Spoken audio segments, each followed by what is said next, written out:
Hello and welcome, beloveds, to another episode of Ask Dr. Mumbi. My name is Dr. Mumbi Seraki. How you doing? How's everything going?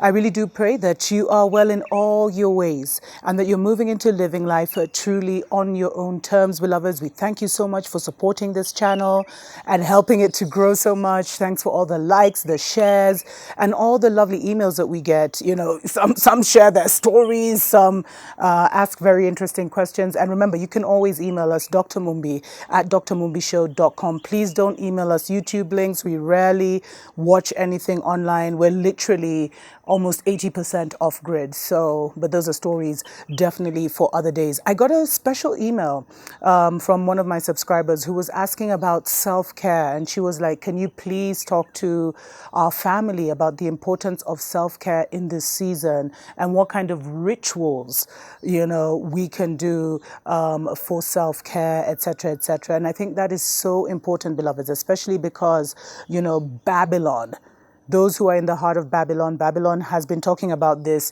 you know, dark winter that they're literally engineering right now. And, you know, a lot of people have been locked alone, locked down, locked in, been unable to see family for months.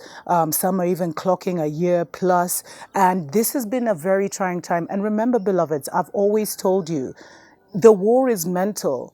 Only the fittest of the fittest of the fittest of the fittest, you know, of the fittest mentally shall make it, shall survive. And everything is being pushed mentally. Everything is being pushed with the narrative, which is why it's so important to do the necessary work of creating your own narrative, your own family's narrative of what you think this world is about, what you think, where you want, the kind of world that you want to create, and get out of the way of the great fall of Babylon, beloveds. And you know, when people use the words rituals, it makes me laugh because sometimes people see it as something like wicked and evil. But a ritual is just something that connects your physical to your spiritual. Because your spiritual is always there, but it is your physical that forgets that there's a spiritual connection that you can always tap into that will give you more energy, that will give you plenty of ideas, that will help you generate funds, that will protect you, that will guide you.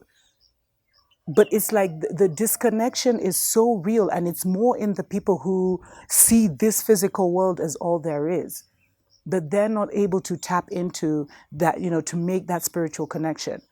And I really believe that, you know, so that's where the rituals come in. So the kind of rituals that I would recommend, beloveds, is really dialing down your life, quieting down everything that's going on. Because you see, Babylon wants your attention. They need your attention to execute their New World Order agenda. They need you to stay focused on what they're saying and what they're predicting is coming next. And, you know, and it's always extremely negative and disempowering. So I think the first step in self-care is to turn off the TV and throw it away, beloveds, literally. But it's to start to control your gates, beloveds. Control what you're listening to. Control what you're watching. Control the kind of conversations you're getting in. Because, I mean, it's a mental marathon. Sometimes it's your own friends and family who will wear you out and make you feel anxious and nervous. So we have to start to protect what you're listening to. Start to be vigilant. Make it a habit to always go the extra mile and look for alternative news so that you have a balanced perspective of everything that's happening. Secondly, it is absolutely critical at this time to have boundaries, beloveds. And that kind of ties into the point I just made. Have boundaries. And I know a lot of you who watch this channel, you're empaths, you're highly compassionate, you're highly sensitive because you have a soul. You're really concerned about, you know, the world being okay. And there's a lot of energy vampires at this time who are unstable, beloveds. And you're like what is it, a candle in the darkness or whatever that phrase is. So have boundaries. If you must keep certain toxic family and friends around, limit the amount of time you have with them. Have boundaries for your children. Who has access to your children? And what your children are watching, what your children are accessing online. I really hope that those who have been able have actually transitioned to homeschooling right now. Because it's absolutely traumatic what's happening, especially with the facial diapers, beloveds. And the kind of, psychological impact that is having on many young children. So it's like almost like the damage will already been done. Children learn so much, and this isn't about children, but I'll just share this quickly. Children learn so much from watching the expressions and, the facial expressions and of humans, of other humans. That's how they learn all the different nuances of being a human, beloveds. And so now with the whole mask thing, it's like they're not able to develop that discernment. They can only really do it from the eyes, but it's and you need to, these are the kind of things you should be researching and being aware of. Because once you have certain knowledge, then you will take certain action to protect you and your family. So boundaries are absolutely critical.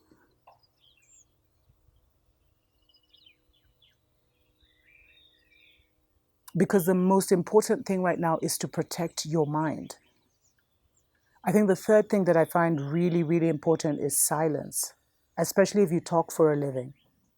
Being in silence, finding an hour or half an hour or even 15 minutes where you sit in silence, beloveds.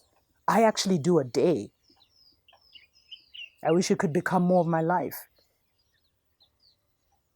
Because, when you're silent and you stop with the chatter of this world, it takes you into a deeper place, beloveds, where you hear the voice of spirit so clearly. And you see, right now, you can't rely on your physical mind alone to get you through these times. You need to hear what your spiritual team is saying. It is absolutely critical. It's life and death. So spending time in silence, even if it means just waking up, if you have young children or you have a full household, waking up an hour or two early, or even waking up in the middle of the night, beloveds, 2 a.m., 3 a.m., staying up for like half an hour, and just being in silence. You can do a ritual, you can put on you can light a candle, you can, sit instead of lying down, but Spirit will talk to you whatever the condition you're in. That's what I've realized. But it's important to sit and listen. Let's take a short break. We'll be right back.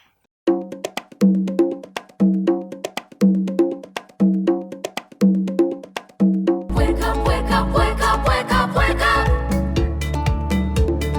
Wake up, Africa. Welcome back, beloveds, to Ask Dr. Mumbi. My name is Dr. Mumbi. Saraki, how you doing? How's everything going? Thanks for liking and sharing the video.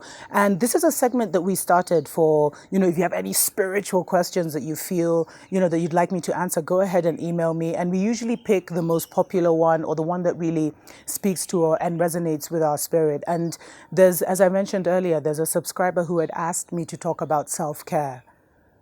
And self-care is so critical, beloveds, in this time.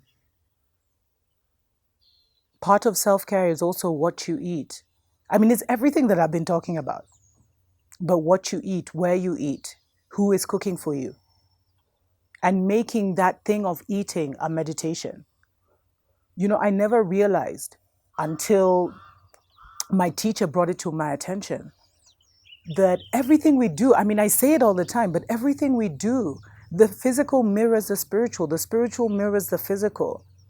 So when you're feeding your body physically, there's also a spiritual feeding that's going on. So whatever you happen to be watching, and I've done a whole series on food, whatever you happen to be watching or listening to, or the conversations you're having while you're eating, that's kind of digesting and really going into your system on a much deeper level. That's why you'll find the highly evolved ones, beloveds, will most of the time eat in silence, or they'll go and sit in nature and eat with nature. Because it's such a, your food is your medicine. It's your first line of defense. And so I would highly, and this is something I'm not consistent in at all, but I see the difference when I eat in silence. Although, like some days when it's a studio day, I'll be eating while I'm watching things or reading emails, etc., etc. And really, it's like you're not. That's a lack of self care. I've noticed, beloveds.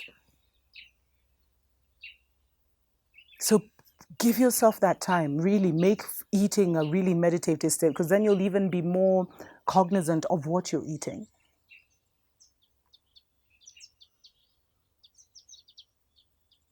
I think part of the self care in this season is also to be your own best and biggest cheerleader,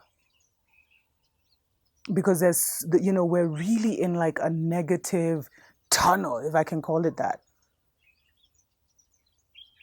where it's the negativity that is tripping people up. If it's a marathon and there's an obstacle, it's like the negativity would be like unexpected stones on the road. People are anxious, people are panicking because the narrative they followed is going down a slippery slope. It doesn't feel comfortable anymore. What does your narrative look like? What does your story look like? Have you gone deeper than what mainstream media tries to tell you? Or what we were taught when we were growing up? Because I really believe like the only way out is in. The only way to survive this is to go deeper, to have a deeper understanding of exactly what's going on. Exactly the kind of spiritual forces that are at play right now.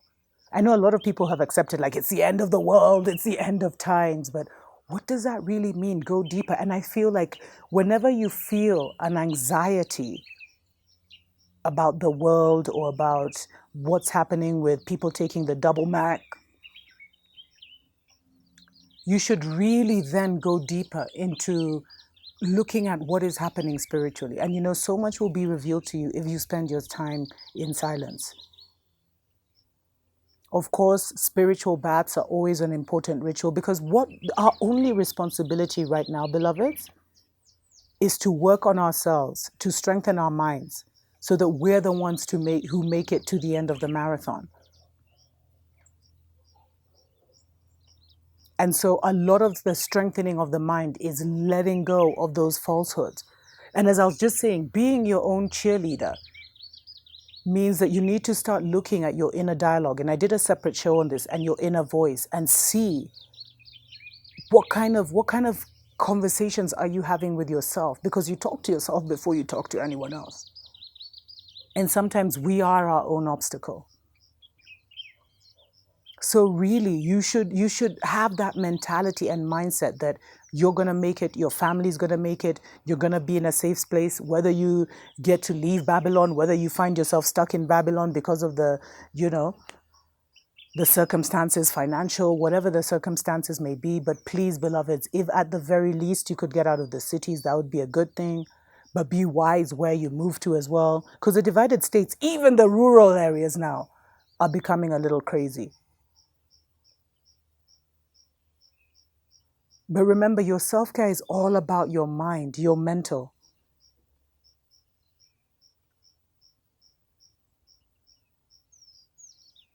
I've also found that an important part of self-care is to start to create something, to have a project, whether it's painting, whether you can paint or not. I actually recently took up weaving, which I love. And it's just like to take up some kind of, making pots, planting your own food, something that engages your physical, that will like free up your mental, beloveds.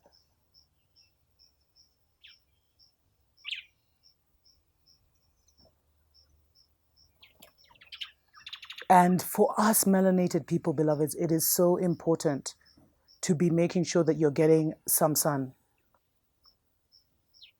that you're getting out there and getting that necessary, neuromelanin from Ra, beloveds. Make sure you're going out every day, even if you're in an apartment. Make sure you go out and just, embrace. Take a deep breath of air, And there's so much that you could be doing for self-care, beloveds. If there's anything you do, please leave it in the comments below. But know that it's not so much about the physical as it is the mental. But the mind cannot function at its full capacity in a weak body. So make sure you're getting some exercise, or at least you're going out and you're doing some kind of activity every day. These will be game changers. Some birds in the bushes. Put yourself first. Put yourself first, have boundaries, get enough sleep, have moments of silence every day where it's just you, yourself, and you. Love on yourself, be your greatest cheerleader. Create your own narrative. Throw away the TV. I really hope this has helped somebody. Until next time, tuko pamoja.